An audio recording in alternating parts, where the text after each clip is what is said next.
प्रणाम भगवान। ओम श्री गुरुवे नमः। ओम अखंडमंडलाकारं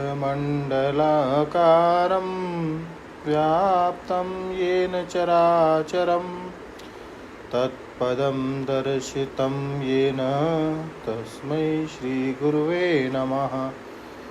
ओम शांति शांति शांति।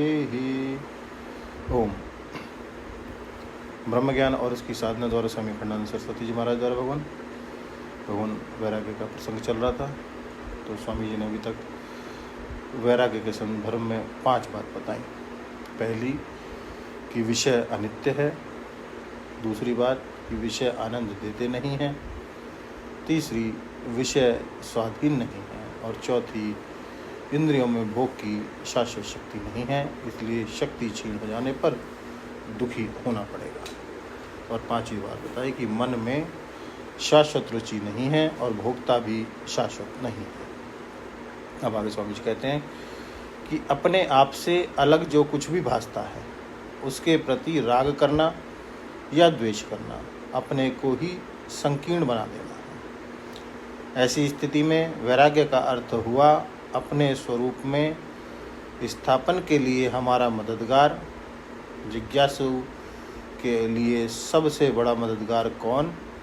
अपने स्वरूप में स्थिति के लिए जो बाहर से हमारी बुद्धि को भीतर मोड़ता है उसका नाम है अभ्यास। और अपने स्वरूप की स्थिति से संसार में चाहे कल्पित स्थिति होवे चाहे अकल्पित स्थिति होवे उसकी परवाह नहीं करना, इसका नाम हो गया वैराग्य।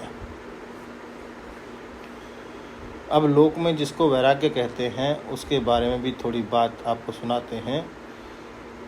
आम लोग बहुत ही स्थूलदर्शी हैं।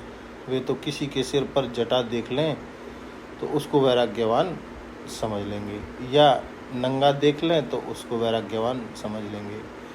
लेकिन भोग की सामग्री इकट्ठा करने के लिए भी जटा रखी जाती है, नंगा रहा जाता है और वैराग्य का बाना धारण किया जाता है।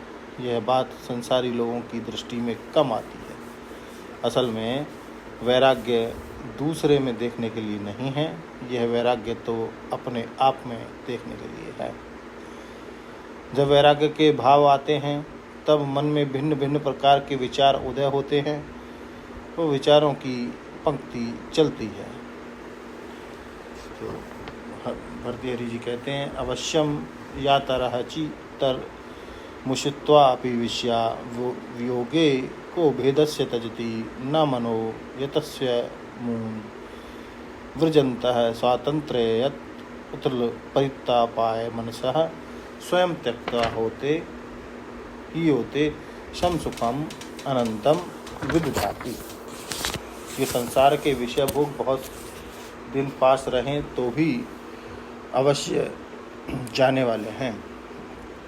कितना भी प्रयत्न करो ये स्थिर रहने वाले नहीं हैं। लेकिन यदि ये अपनी स्वतंत्रता से चले गए तो मन को अतुलनीय संताप देंगे, और यदि स्वयं इनका त्याग कर दिया जाए तो यह त्याग अनंत एक रस सुख देने वाला ही है।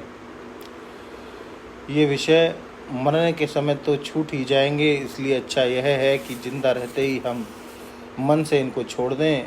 वृजन्तः स्वातंत्र्यात्, हमारे रिश्तेदार नातेदार हमको छोड़ देंगे, हमारे रहते रहते वे हमारी उपेक्षा करके चले जाएंगे, दूसरे से प्रेम करने लग जाएंगे। तो भाई बेटा जब तक बच्चा रहेगा तब तक माँ से प्रेम करेगा, जवान होने पर तो वह अपनी बहू से ही प्रेम करेगा। और अपनी बहू से कब तक प्रेम करेगा? जब तक बेटा बेटी नहीं होता, धन नहीं आता, इज्जत नहीं आती, उसको तो सब बचाना पड़ता है ना भाई। तो यदि ये स्वतंत्रता से चले जाएंगे तो मन का बड़ा भारी परिताप दे करके जाएंगे, और यदि हम इनको छोड़ दें तो छोड़ने का सुख होता है।